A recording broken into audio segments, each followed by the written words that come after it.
ಆರ್ಸಿಬಿಯ star cricketer Yash Dayal ಸದ್ಯ ಸಂಕಷ್ಟದ ಸುಳಿಯಲ್ಲಿ ಸಿಕ್ಕಾಕೊಂಡಿದ್ದಾರೆ. ಅವರ ಮೇಲೆ ಗಂಭೀರ ಆರೋಪ ಕೇಳಿಬಂದಿದೆ. ಮದುವೆಯಾಗೋದಾಗಿ ನಂಬಿಸಿ ಲೈಂಗಿಕ ದೌರ್ಜನ್ಯ ಮಾಡಿದ್ದಾರೆ ಅನ್ನೋ ಆರೋಪವನ್ನ ಯಶ್ ದಯಾಳ್ ಎದುರಿಸ್ತಾ ಇದ್ದಾರೆ. ಉತ್ತರ ಪ್ರದೇಶದ ಗಾಜಿಯಾಬಾದ್ ಠಾಣೆಗೆ ಯುವತಿ ದೂರು ಕೊಟ್ಟಿದ್ದಾರೆ. ಯುವತಿಯಿಂದ ಹಣ ಪಡೆದಿದ್ದಲ್ಲದೆ ದೈಹಿಕ ಸಂಪರ್ಕವನ್ನು ಬೆಳೆಸಿ ನನಗೆ ವಂಚಿಸಿದ್ದಾರೆ ಅನ್ನೋ ಆರೋಪವನ್ನು ಯುವತಿ ಮಾಡಿದ್ದಾರೆ.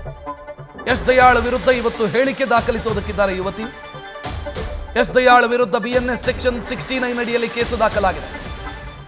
ಸಂತ್ರಸ್ತ ಯುವತಿ ಸಾಕ್ಷಿ ನೀಡಿದರೆ ಯಶ್ ದಯಾಳ್ಗೆ ಸಂಕಷ್ಟ ಫಿಕ್ಸ್ ಆಗುತ್ತೆ. ಕಾನೂನು ಪ್ರಕಾರ ಯಶ್ ದಯಾಳ್ ಅವರನ್ನು ಬಂಧಿಸುವಂತ ಸಾಧ್ಯತೆಗಳು ಕೂಡ ಇದ್ದಾವೆ. ಉತ್ತರ ಪ್ರದೇಶದ ಗಾಜಿಯಾಬಾದ್ ಮೂಲದ ಯುವತಿ ಗಂಭೀರ ಆರೋಪಗಳನ್ನು ಯಶ್ ದಯಾಳ್ ವಿರುದ್ಧ ಮಾಡಿರೋದು. ಹೆಚ್ಚಿನ ಡೀಟೇಲ್ ನೀಡೋದಕ್ಕೆ ನಮ್ಮ ಪ್ರತಿನಿಧಿ ಚಂದ್ರಮೋಹನ್ ಫೋನ್ ಸಂಪರ್ಕದಲ್ಲಿ.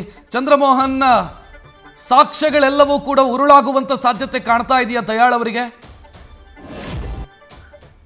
ಹೌದು ರಕ್ಷತ್, ಈಗಾಗಲೇ ಸಂತ್ರಸ್ತ ಯುವತಿ ಪೊಲೀಸರಿಗೆ ತನ್ನ ಬಳಿ ಇರುವಂತಹ ಎಲೆಕ್ಟ್ರಾನಿಕ್ ಸಾಕ್ಷಿಗಳನ್ನ ನೀಡಿದ್ದಾರೆ. ಆದ್ರೆ ಯುವತಿಯನ್ನ ಮ್ಯಾಜಿಸ್ಟ್ರೇಟ್ ಎದುರುಗಡೆ ಹಾಜರುಪಡಿಸಿ ಹೇಳಿಕೆಯನ್ನ ದಾಖಲಿಸಿಲ್ಲ. ಇವತ್ತು ಪೊಲೀಸರು ಯುವತಿಯನ್ನ ಮ್ಯಾಜಿಸ್ಟ್ರೇಟ್ ಎದುರುಗಡೆ ಹಾಜರುಪಡಿಸಿ ಮ್ಯಾಜಿಸ್ಟ್ರೇಟ್ ಎದುರುಗಡೆ ಹೇಳಿಕೆಯನ್ನ ದಾಖಲಿಸ್ತಾರೆ. ಮ್ಯಾಜಿಸ್ಟ್ರೇಟ್ ಎದುರುಗಡೆ ಹೇಳಿಕೆಯನ್ನ ದಾಖಲಿಸಿದ ಬಳಿಕ ಯಶ್ ದಯಾಳ್ ವಿರುದ್ಧ ಕಾನೂನು ಕ್ರಮವನ್ನ ತೆಗೆದುಕೊಳ್ಳಿಕ್ಕೆ, ಅಂದ್ರೆ ಬಂಧನದ ಕ್ರಮವನ್ನ ತೆಗೆದುಕೊಳ್ಳಿಕ್ಕೆ ಪೊಲೀಸರು ಕೂಡ ನಿರ್ಧಾರವನ್ನು ತೆಗೆದುಕೊಂಡಿದ್ದಾರೆ. ಹೀಗಾಗಿ ಈ ಸಂತ್ರಸ್ತ ಯುವತಿ ಮ್ಯಾಜಿಸ್ಟ್ರೇಟ್ ಎದುರುಗಡೆ ದಾಖಲಿಸತಕ್ಕಂತ ಹೇಳಿಕೆನ ಈಗ ಸಾಕಷ್ಟು ಮಹತ್ವವನ್ನ ಪಡ್ಕೊಳ್ಳುತ್ತೆ. ಈಗಾಗಲೇ ಯುವತಿ ನೀಡಿದಂತ ದೂರಿನ ಆಧಾರ ಮೇಲೆ FIR ದಾಖಲಾಗಿದೆ.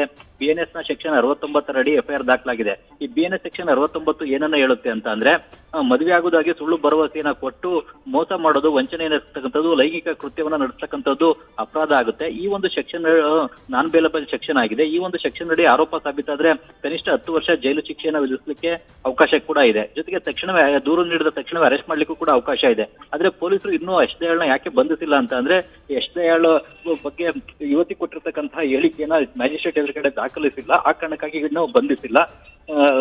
ಈ ಒಂದು ಯುವತಿ ಹೇಳಿಕೆ ಕೊಟ್ಟ ಬಳಿಕ ಯಶ್ ದಯಾಳನ್ನ ಬಂಧಿಸತಕ್ಕಂತ ಕ್ರಮವನ್ನು ಕೂಡ ಪೊಲೀಸರು ತೆಗೆದುಕೊಳ್ಳಿದ್ದಾರೆ. ಈ ಕಾರಣಕ್ಕಾಗಿನೇ ಇವತ್ತು ಯುವತಿ ಮ್ಯಾಜಿಸ್ಟ್ರೇಟ್ ಎದುರುಗಡೆ ದಾಖಲಿಸತಕ್ಕಂತ ಹೇಳಿಕೆ ಬಹಳಷ್ಟು ಮಹತ್ವವನ್ನ ಪಡ್ಕೊಂಡಿದೆ.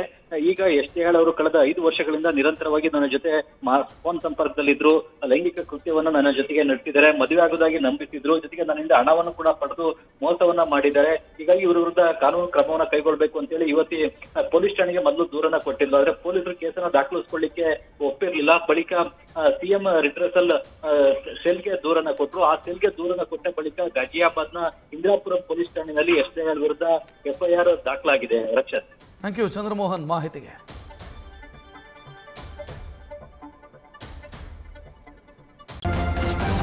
ನ್ಯೂಸ್ ಫಸ್ಟ್ ನಿರ್ಭೀತಿಯಿಂದ ನಿಮ್ಮ ಪರವಾಗಿ.